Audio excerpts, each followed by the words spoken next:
Coming up on Mountain News this morning, officials want folks to remember forest fire safety and what you can do to prevent them.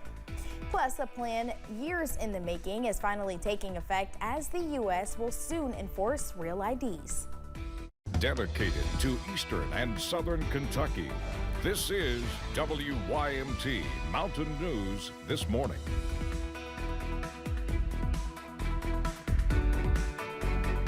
Good morning, I'm Madison Carmouche. We are at 6:27 this Friday morning. Today is November 8th. Let's check in with meteorologist Megan Dusmall for a look at your forecast this morning. Megan, we are looking forward to this Friday weather. You know, we deserve some not umbrella usage today. I totally agree, and so does the weather, because today and tomorrow we're not seeing that rain, so that'll be nice, right? Yes, we're looking forward to it. And as we continue into your Saturday, you'll continue to see this trend. We're really just going to stay dry from right now all the way up into about 8 p.m. on Saturday, so enjoy it while you can. You can see that there are clouds in the area moving through. But overall, that's pretty much all you'll see today, maybe a mist or two if you're driving through some fog this morning. But let's take a look at those current temperatures. Majority of the area are in that 50-degree range. Some places a little bit warmer. 60 degrees in Grundy, 61 for Middlesboro, and 63 in Jacksboro. And as we continue to go through the next couple hours and see those temperatures increasing, well, that's when we see the 60s, the mid to upper 60s for most of the area. And as you're heading to Tennessee and the most southern counties in Virginia, that's when you'll see the low 70s for today. They haven't gotten much rain, which explains those slightly warmer temperatures. But I mentioned we're going to have that rain on starting the evening of Saturday, so go out and enjoy the nice dry weather while you still can. Maybe go out for a hike today. Those temperatures will slowly be warming up. Sunrise will be at 7:06 a.m. and if you're going to stay out late, sunset tonight is going to be at 5:27 p.m. I'll have the bus stop forecast in just a couple of minutes. Madison? All right, Megan, thank you. Kentucky State Police is conducting a death investigation following a reported overdose in Clay County. Police say Sean Gibson was arrested during a traffic stop in connection to an active warrant. He was placed in the rear seat of a patrol vehicle while troopers were investigating. Gibson reportedly consumed illicit drugs, resulting in him overdosing. Life-saving measures were attempted, but he was pronounced dead at a hospital. Yesterday, a state senator presented research on domestic violence protective order cases in Kentucky before the interim Joint Committee on Judiciary. Senator Cassie Chambers Armstrong says her data from across 76 of Kentucky's counties shows disparities between urban and rural counties. When it comes to access to legal aid, the data shows on average people in rural areas had to travel further than those in urban areas. We did see less representation in rural areas, less access to information about supportive services in rural areas, and some key differences in what those dockets look like and how those dockets operate across the state. Senator Armstrong says she hopes the data will spark a conversation about the areas the state can improve to support survivors of domestic violence. Some people in a Southern Kentucky community say they've been without water for several days. At first, officials in Livingston blamed a former administration for not paying a bill to the water supplier. Then yesterday, the city started blaming Kentucky American Water for the outage. However, Kentucky American Water says this issue is between the city and its suppliers, the Wood Creek Water District. Yeah, if it's summertime, we go down to the creek, you know, we can take a bath or whatever in the creek. But in this time of year, like I said, they're giving out bottled water. You just do the best you can. A Livingston water customer tells us she was told a solution has been found to the problem. She was told a partial payment is required and service should be restored by today. The Public Service Commission says they have opened an investigation into the situation.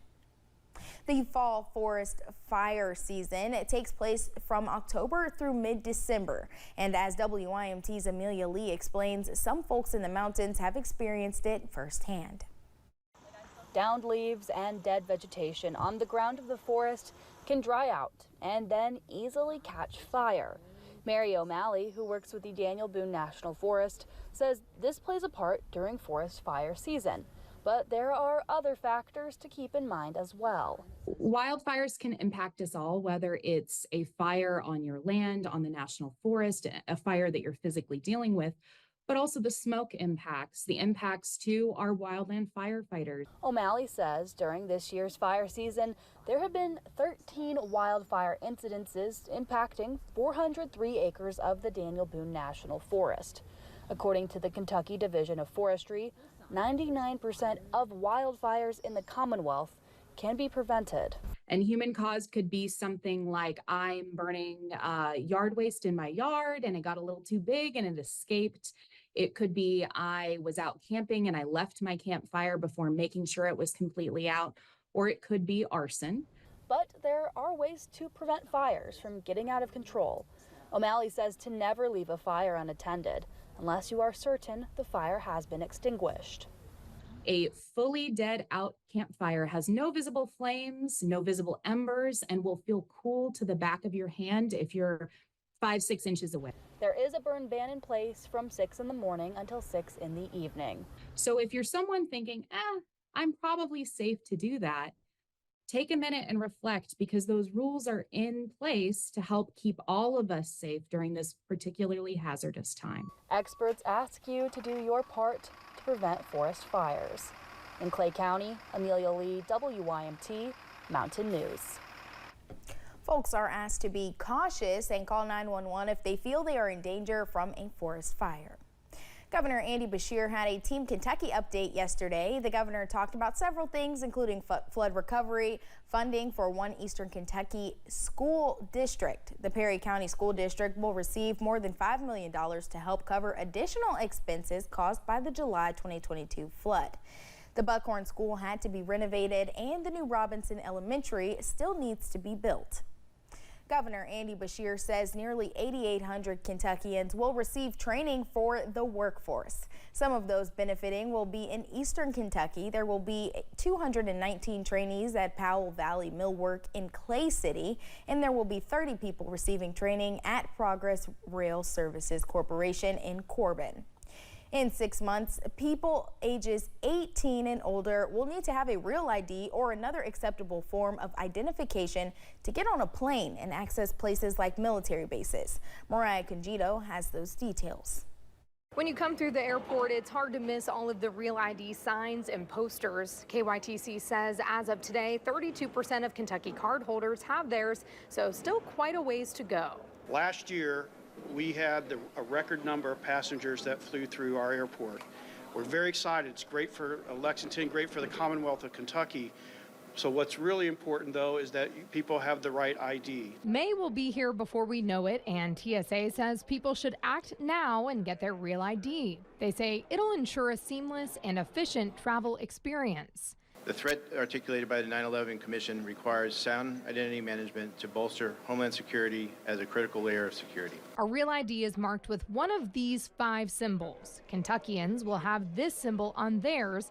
It's a star cutout in a black circle. If you don't have this on your license, then your license is considered standard. And I think people sometimes think that they just need that ID if they're flying internationally. That's not true. They need it to fly to Florida and other domestic locations as well. According to the Kentucky Transportation Cabinet, the federal Real ID initiative will help keep Kentuckians connected to the rest of the country and world. Today in Kentucky, we have about 3.3 million drivers. Just over 1 million are holding the Real ID. TSA says they will begin enforcement on May 7th, 2025. If you don't have a Real ID by then, you can use another acceptable form of ID, like a passport. We have 33 driver licensing regional offices. They're available to Kentuckians to schedule an appointment and apply for their Real ID. And even if you don't plan on flying, they still recommend that you have a Real ID just in case of any sort of emergency. You can find more information on how to get one in the story on the WKYT News app. In Lexington, Mariah Conjito, WKYT.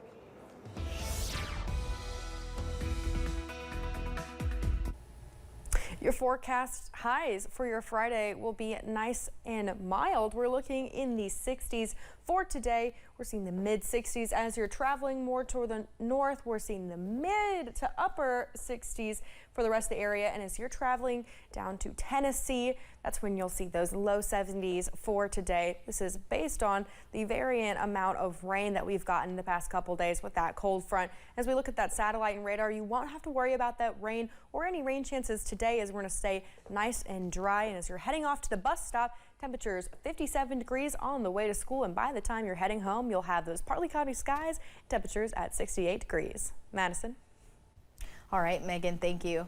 November 9th marks World Adoption Day, and a group of American families is fighting to bring their adoptive sons and daughters home. Earlier this year, China stopped allowing international adoptions, but as Bradley Blackburn shows us, parents who had already matched up with children aren't giving up hope.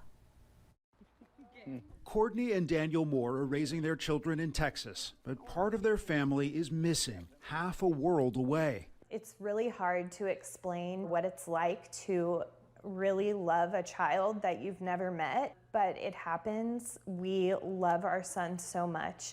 In 2019, they were matched with a then 5-year-old boy from China, who they named Milo. He has Down syndrome and was abandoned as a baby, now living in an orphanage. Yes. Every picture and video they've received has forged a bond. Look at his little smile.